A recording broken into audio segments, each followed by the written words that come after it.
जूही और रानू दोनों एक घने जंगल के पास बसे एक छोटे से कस्बे में रहती थी। उनके पिता रमेश उस जंगल में मजदूरी करते थे। सुना था कि कुछ बाहर के लोग उस जंगल को काट कर मॉल बना रहे हैं, इसलिए दिन भर की दिहाड़ी पर वो लोग रमेश को लकड़ी काट कर ट्रक में भरने के लिए ले जाते थे। बाबा, आज की मजदूरी में से मुझे 10 रुपए दे दो। बाबा, आप दीदी को 10 रुपए दोगे तो मुझे भी चाहिए 10 रुपए। लेकिन बेटा, तुम दोनों 10-10 रुपए लेकर क्या करोगी? बाबा, वो ना कल हमने कजरी को कुछ खाते हुए देखा। वह सेवई जैसा था। मैं तो नाम भी भूल गई उनका। रानू, क्या नाम बताया था उसने? दीदी, नूडल्स। हाँ बाबा, हमें नूडल्स खाने हैं। 10 रुपए का पैकेट ही तो आता है, दे दो ना बाबा। उनकी माँ सरस्वती बोली, 20 रुपए नूडल्स में उड़ा दोगी? जानती हो 20 रुपए में 3 किलो आलू आएंगे और पूरे हफ्ते खाए जाएंगे। देख सरस्वती, तू ना बच्चियों को मत डांटा कर। ना जाने इनके नसीब में क्या लिखा है। कुछ नहीं लिखा। ऐसे नूडल्स तो मैं सेवई में सब्जियां डालकर बना दूं और ये उंगलियां चाटती रह जाएं। हाँ। नहीं नहीं, मेरी बेटियों की इच्छा नूडल्स खाने की है तो ये नूडल्स ही खाएंगी। जूही और रानू ने जब नूडल्स खाए तो वो खाकर बहुत खुश हुई। जूही बोली, बाबा, ये तो बहुत स्वादिष्ट है। अब तो हम ये रोज खाया करेंगे। ऐसे भी तुम दोनों रईस बाप की बेटी हो। रोज 20 रुपए खर्च करोगी तो कहाँ से आएगा इतना?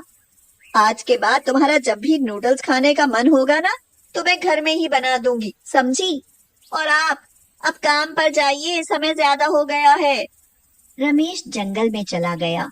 बड़े बड़े पेड़ों की कटाई चल रही थी। अचानक से एक पेड़ टूटकर रमेश की पीठ पर गिरा, जिससे उसकी रीढ़ की हड्डी टूट गई और उसकी मौत हो गई। जीवन में एक ऐसा कठिन समय भी आएगा, ऐसा किसी ने कभी सोचा भी नहीं था।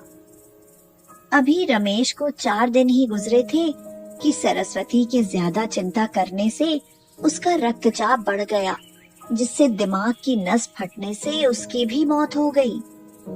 बच्चियों पर तो जैसे कहर टूट पड़ा। उनकी तो जैसे जिंदगी ही रुक गई। वो अनाथ हो गई। रानू बोली, दीदी, हमारा क्या होगा? हम माँ और बाबा के बिना कैसे रहेंगे? तो जूही ने कहा, तू चिंता मत कर रानू, मैं हूँ ना। हम दोनों एक दूसरे का सहारा बनेंगे। लेकिन दीदी, जब बाबा थे तो पैसे कमा कर लाते थे और हमें खाना मिलता था, लेकिन अब हमारे पास खाने के पैसे कहाँ से आएंगे? वो जंगल वाले कह रहे थे कि बाबा की मौत का मुआवजा मिलेगा। अब दोनों बहनें हमेशा उदास सी रहने लगी। उन्हें समझ में ही नहीं आता था कि आगे क्या होगा। दीदी, माँ बाबा को गुजरे हुए 7 महीने हो गए। हमने कुछ भी अच्छा नहीं खाया। आज नूडल्स खाने का मन कर रहा है। क्या करूँ रानू, बाबा के मुआवजे के पैसे मिलने में भी देरी लग रही है। अभी तो इधर उधर से कोई ना कोई खाने के लिए दे देता है, लेकिन ऐसे कब तक हम दूसरों के टुकड़ों पर पलते रहेंगे? चलो दीदी, जंगल वाले बाबूजी के पास चलते हैं और बाबा के पैसे मांग कर देखते हैं। रानू और जूही जंगल पहुंचकर उनसे बोली, बाबूजी, घर में खाने के लिए पैसे नहीं है। घर में कोई कमाने वाला नहीं है, इसलिए हमें हमारे बाबा का पैसा दे दो। बेटा, हमने ऊपर अधिकारियों से बात की है। उन्होंने कहा है कि रमेश की मौत पेड़ के गिरने से हुई है। उसमें डिपार्टमेंट की कोई गलती नहीं है, इसलिए हम पैसा नहीं दे सकते। लेकिन तुम लोगों की हालत देखकर हमारे स्टाफ ने 25,000 रुपए इकट्ठे किए हैं। अभी बस हम तुम्हारी इतनी ही मदद कर सकते हैं। जूही और रानू के लिए इस समय 25,000 रुपए बहुत बड़ी रकम थी। वो दोनों वहाँ से पैसे लेकर चुपचाप चली आईं। रात में दोनों बहनें बिस्तर पर लेट गईं। रानू बोली, क्या बात है दीदी, नींद नहीं आ रही? अब क्या सोच रही हो? अब तो हमारे पैसे भी मिल गए। रानू, पैसे तो मिल गए हैं, लेकिन ये कितने दिन चलेंगे? ये भी थोड़े ही दिनों में खत्म हो जाएंगे। मैं ये सोच रही हूँ कि उसके बाद फिर पैसा कहाँ से आएगा।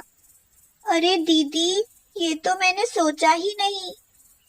रानू, क्यों ना हम इस पैसे से कोई काम शुरू करें? हाँ दीदी, ये सही रहेगा, लेकिन क्या काम करेंगे?